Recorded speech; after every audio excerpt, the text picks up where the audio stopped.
assuming I have uploaded all of my videos in the correct order, which I should have done, probably.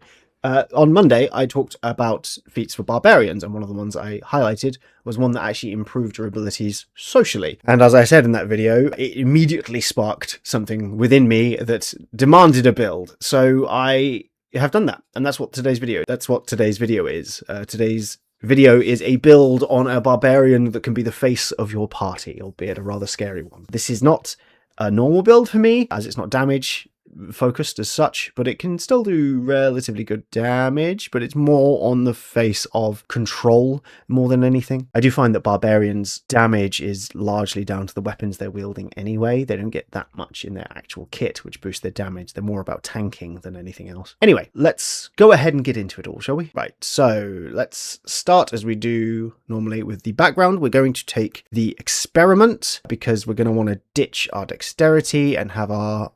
We're going to take the experiment background from the Crooked Moon. We're going to take the Constitution Natural Armor, which is rapidly becoming my most taken background, so I can ditch dexterity. It basically means your armor is your con is 13 plus your con modifier. While barbarians do have their unarmored defense already linked to dexterity and con, this allows you to completely ditch dexterity, which allows you to focus on strength, constitution, and charisma, which is important. Our species, we are going to go for changeling. If you're building a character that wants advantage on all their charisma checks, and why wouldn't you if that's your aim, then changeling is the correct answer. The new version of the species has advantage on all charisma checks while they are assuming another form. There's literally no reason not to take this. They also give us some useful instincts, so we're going to take deception and performance here.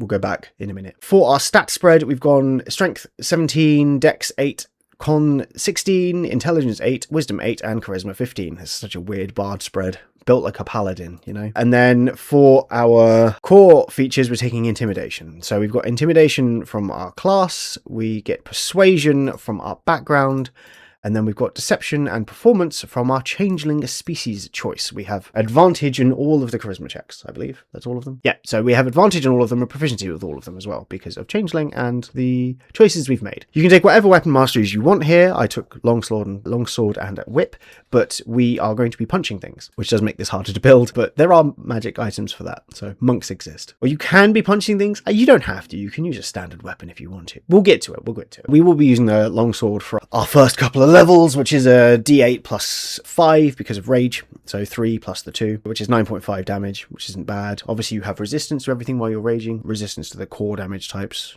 non-elemental damage types while you're raging, which is a big deal. And because of our proficiency, we have a +4 in deception, intimidation, performance, and persuasion, as well as advantage on all of those checks. Our AC is 18 and our HP is 15. I'm doing a real weird stat spread of stuff that we're going to pay attention to this time around. It's also not going to take as long because my last build was one with too many dice, involved tiring stuff. This time around, we just get to focus on what really matters, which is flashing a smile and scaring people. Level 2, we get Danger Sense and Reckless Attack. Danger Sense gives us advantage on our dex saves, which is really useful because our dex is rubbish, to use the colloquial term. And Reckless Attack means we can attack with advantage, which is nice. It does nothing for our damage, does nothing for our AC, our HP, or anything else. So level 3 is where things really kick in. We're going to take the Path of the Fractured, which is a Grim Hollow subclass, which is very much the Jekyll and Hyde vibe. It gets some really cool stuff as we go through it, so this is as much an exploration of the subclass as it is an exploration of the concept. And I've done a few damage builds now, and I think that going forwards, a lot of the builds I'm going to be doing are more how to make a subclass work as interestingly as possible. Sometimes it will be damage based, more often than not it's going to be general utility as well, because damage is not the be-all end-all as much as it is fun to make a number big. Along with that, you also get proficiency in another skill. You can take whichever one you want.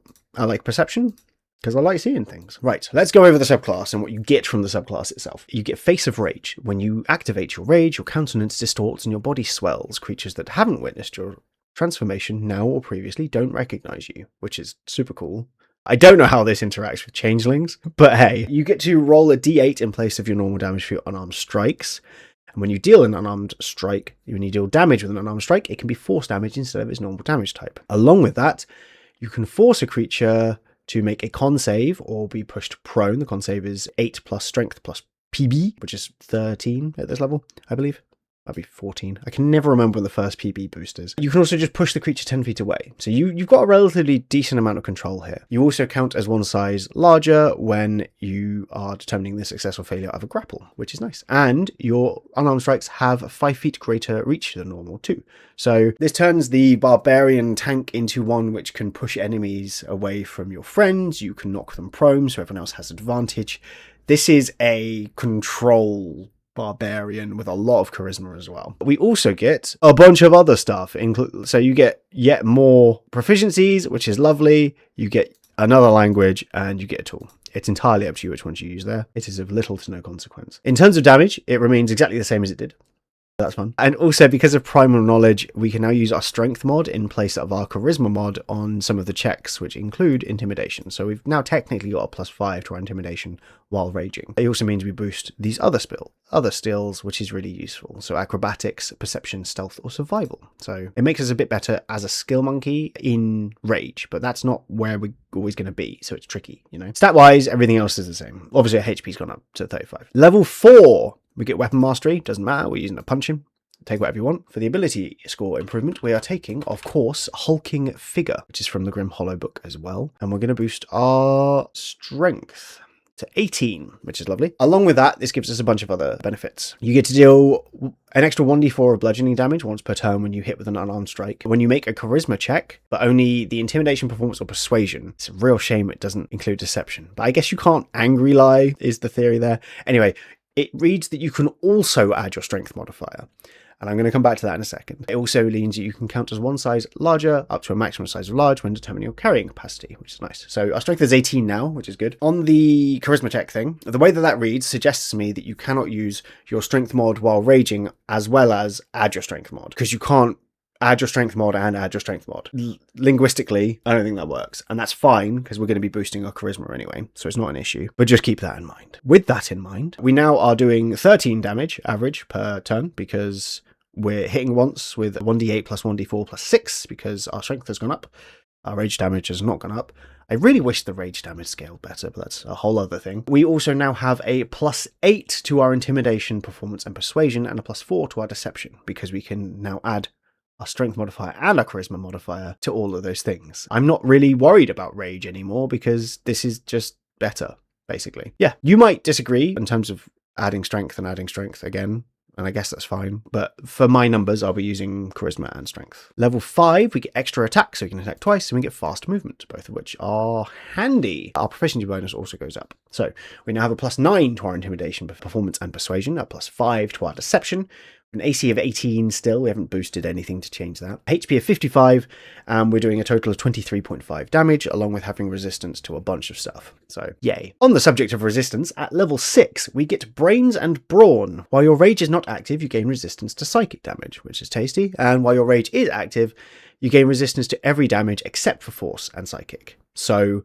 you have resistance to pretty much everything, just while you're raging, which makes you even tankier, which is fantastic. Our skill checks and AC are all the same as they were last time, but our HP is up to 65, for those that are following along and are interested in that. Level 7 gives us advantage on our initiative rolls, which is very nice, because obviously we have a terrible dex score, so our initiative rolls aren't going to be good. That helps a lot. And along with that, we can move up to half our speed when we go into rage as well.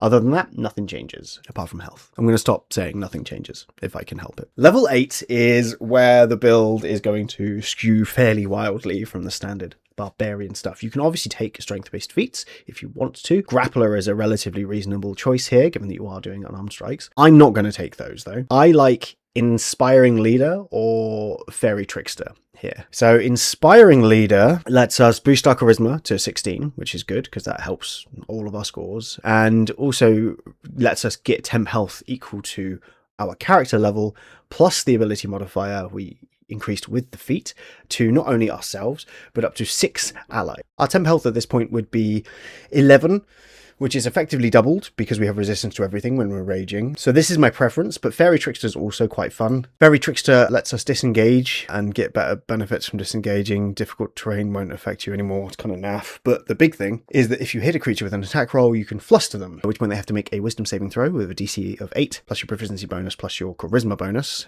for us, or have a disadvantage on saving throws until the end of your next turn. You can do this on your first hit, and then you can knock them prone with your second hit.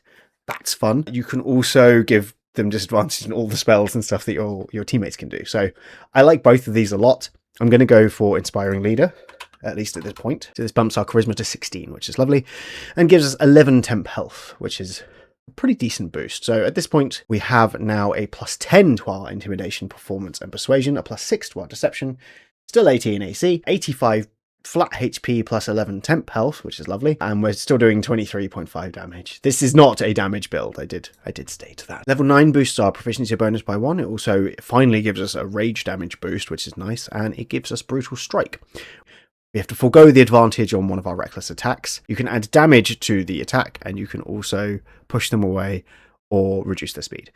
The damage is certainly helpful, and it allows us to add an extra d10 to our strikes, which means that you can theoretically attack once and add a d4, and attack the second time and add a d10, plus our rage damage has gone up, so it's a nice little bump up to 31. Not, breaking any records here, but it's pretty solid. The PB increase means that we are now up to a +11 on intimidation, performance, and persuasion, and a +7 for our deception, which is very, very solid. Level 10, we get more weapon masteries, which are not interesting in the slightest, but it also gives us the ability to disengage or help as a bonus action while we're not raging, and while we are raging, it lets us crit with our unarmed strikes on a 19 or a 20, which doubles our crit chance, obviously, which is nice. And the disengage thing could be really, really useful if you did take the Fairy Trickster option, because it means that you can take advantage of the first and less useful and more niche bit of text more often about not worrying about difficult terrain. Other than that, not much changes. It gives us Relentless Rage, making us even harder to knock down. If you were to drop to 0 hit points while your rage is active, you can make a con save, and instead you get hit points equal to twice your Barbarian level. It's very cool. Means we're just an even better tank, especially as we're now adding a fairly impressive 14 temp health every short or long rest. At level 12 here, I do think there's a temptation to either take Fairy Trickster, as I said earlier, or to take an ASI to boost a couple of things, or to take a bunch of other stuff. There's a bunch of feats here. I am going to suggest Grappler as the feat. I didn't mean to do that. We're going to boost our strength up to 19, but it also means that we have advantage on all creatures that we've grappled, and we can move around with them. Also, because our unarmed strikes have an additional 10 feet of reach, I would always rule as a DM that you can hold a creature 10 feet away from you. That's always novel. It just makes you a little bit better at controlling stuff, which is great. Level 13 gives us improved brutal strike, which is pretty cool. It does give us the ability to impose disadvantage on the next saving throw a creature makes, or give someone else a bonus to the attack roll if that's what we're doing, both of which are useful options pretty much all the time. It also boosts our proficiency bonus, so we now have a +12 to our intimidation, performance, and persuasion, and +8 to our deception. We have 135 HP plus 16 temp health, which is 151, which isn't bad, and then we're still doing 31 damage. I've mentioned this isn't a damage build multiple times, but I'm going to say it again here, not a damage build. Level 14, we get Better Half. When you are reduced to 0 hit points and not killed outright, you can drop to 1 hit point instead, and you gain temp health equal to half your hit point maximum. In addition, if your rage is active, your rage ends, and if it was not active, you immediately activate it, even if you have no remaining uses of your rage. If any of these temporary hit points remain after a minute, they vanish. You can do this once per long rest. This is in addition to your Relentless Rage. You are damn near impossible to put down at this point, which is incredibly fun. It makes you the kind of punching bag that Steve Rogers could only dream of being, frankly. Level 15, we get Persistent Rage, which is nice. When you roll initiative, you can regain all of your expended uses of rage, and you can do this once per long rest. In addition, your rage now lasts for 10 minutes without you needing to do anything, but it will end early if you have the unconscious condition or don heavy armor. This makes us a little more consistent with our strength-based perception checks and stuff, if that's what you're looking to do, which is nice. Level 16, we get another ASI. The correct thing here is to obviously get our strength to 20, and I'm going to do that via the skill expert feat, because I want expertise in intimidation. So you can take whatever one of these you want. Insight might be fun, nature might be fun, whatever really. As you can see, we have a lot of skills at this point. We're going to take expertise in intimidation, and we're going to boost our strength to 20 finally. This gives us a really impressive suite of numbers at this point. We now have a plus 18 to our intimidation, a plus 13 to our performance and persuasion, and a plus 8 to our deception. That's pretty good, as it turns out. Along with that, we're dealing 35 damage now because of the boosted strength, and the rage damage went up again, I think. And we have 19 temp health, 165 health, and an AC of 18. This assumes no magic items, obviously. If I could kit all of my builds out with magic items, they'd be a lot stronger. Level 17, we get an extra d10 to our brutal strikes, which is nice. So we get 2d10 instead of 1d10. It doesn't do a huge amount for our damage, but it's there. It bumps us up to 39.5 damage on average. It also, because our proficiency bonus has gone up again as well, we now have a plus 20 to our intimidation, a plus 14 to our performance and our persuasion, and a plus 9 to our deception. If you were to take, that's kind of where the build stops. If you were to take it to level 20, I would suggest taking an ASI to bump your charisma by 2 at 19, which is terrible, not optimal. Don't do that. Just for the theoretical boost that they would give you. You would then have an AC of 20 because this level 20 capstone for Barbarian boosts their strength and their constitution, which is fantastic, which means that our damage is up to 43.5. More importantly, it means our intimidation check is now up to a plus 23, our performance and persuasion is up to plus 17, and our deception is up to plus 10. We also have a preposterous amount of health with 245 health at standard, plus 24 temp health every short or long rest. And yeah, we're very good at being very scary or charming, to be fair. But that is the build. This is the face Barbarian who can flit around, tank more damage than God, and just generally, I think, would be a lot of fun to play. You definitely need a fair amount of support on the damage side of things here, but that's not really what the build is aiming to do. The build is aiming to lock people down, knock them prone, and hold them in place, run around with them, all sorts of stuff. That's that. It's kind of nice doing a non-damage build. It's far easier mathematically, which is lovely. But yeah, if you enjoyed this, please like and subscribe. I hope you have a good week or good few days until the next time I see you. If there are any of the subclasses you want to see explored, let me know. I am looking for all inspiration. I think my next one will be a rogue one, maybe the Sangromancer. Do take care of yourselves. Have a wonderful weekend. Goodbye.